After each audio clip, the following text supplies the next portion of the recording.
to bring in and share and enjoy.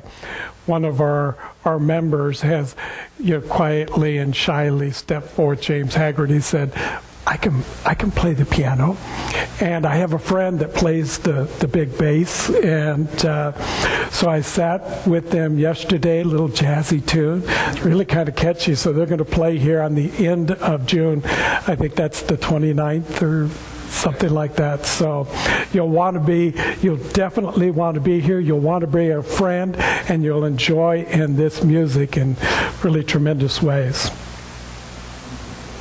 I want to thank Ricky for doing such an excellent job this morning. Yeah. So now I have to redo the whole talk.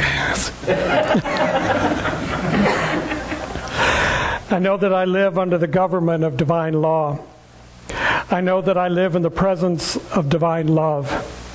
I surrender everything that seems imperfect to that which is complete and whole. There is no anxiety, no tension, no strain. There is no doubt, no uncertainty. I know that it is impossible for me to be separated from the kingdom of God, which is within and around me. I live in this kingdom here and now. In this kingdom there is peace, power, and plenty.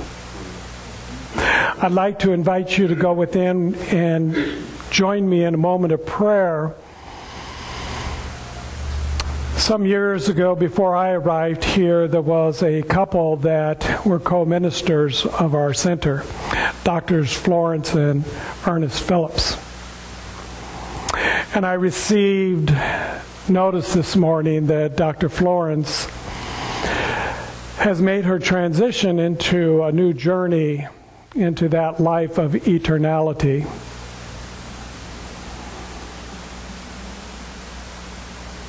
And so I just want to take this opportunity to send her on her way with the blessings and Godspeed, knowing that the journey that she is now taking is one filled with that complete confidence, that absolute truth, and that perfect life. For she has entered into that which is the eternality and the wholeness and the perfection that is the life of God. And though the earthly form, the body, has simply changed its energy, it has moved into something that is even greater and more magnificent.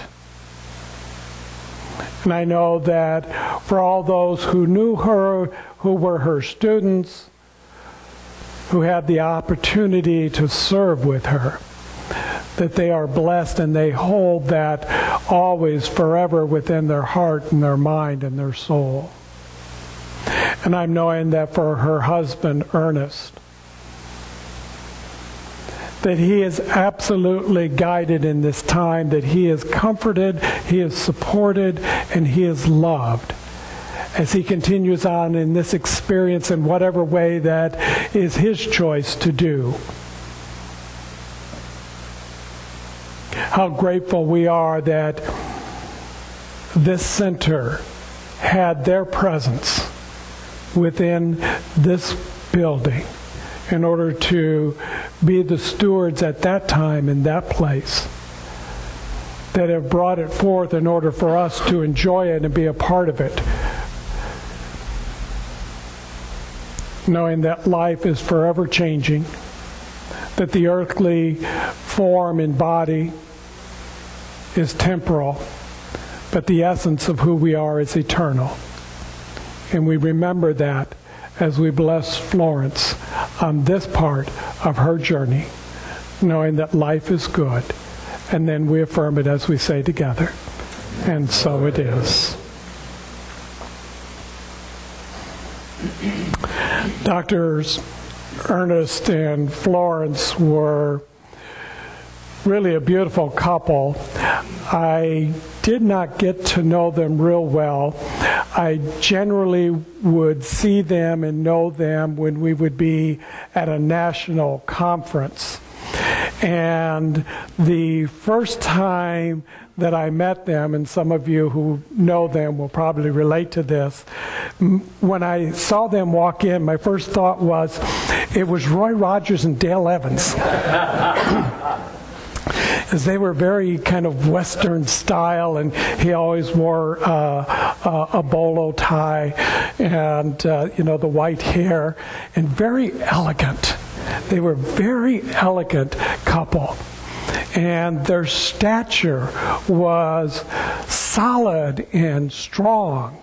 And so I know that whatever they created here, and they were also the co-ministers at the center in Hemet, that what they've created, what they brought forth, was this thing that we're talking about today, truth with a capital T. For every time that I saw them, and the little that I knew them, they always stood tall in their belief and in their faith, knowing that wherever their journey was going to take them, whatever their experience was going to be, that they would fulfill it to the highest standard that they could possibly bring forth. And so it was absolutely a model for many of us that were moving into the ministry at a time when they were really retiring, I think, 3 times before they finally got it right. But to follow them and to see them and to see that experience and to say, I could do that. I could be that kind of person where I would understand this idea of truth, that I would understand this philosophy to some level, to some degree, by which I could step forth and say, it did not matter what the condition or the experience or how things were showing up in my life, because something deeper within me knew the truth. Knew the truth with a capital T, absolutely divine. I love that quote that Ricky used in his moment this morning, where he spoke about this idea that truth-minded people standing hand in hand around the world can heal everything on this planet that needs to be healed, can change and improve everything that needs to be changed and improved. What an incredible vision to see this idea that we would be holding hands and there would be truth-minded people, all alike, that would circle the planet. And in that idea, remember when we were children, we played that telephone game? And we'd whisper something into the person's ear next to us, and then it would go to the next person. But in truth-minded people, when you whispered that and you said, God is all there is, that when it returned back all the way around the world and back to you, that would be exactly what was said. God is all there is. Because when you speak truth, it cannot be misunderstood. It cannot be confused. It cannot be anything other than the absolute truth. If it's not true, then it is susceptible to changing and being rearranged by whatever perception or condition or appearance that somebody is filtering through their experience. And so when they take this truth, which is just the small t, by the time it gets back around to you, when you said something like, this is the way my life works, it would come back to you like your life doesn't work. Or something even more bizarre. So when we talk about this idea of speaking truth, we have to go, I believe, someplace really deep within. You can't get this on the surface. it doesn't lie on the surface. It doesn't lie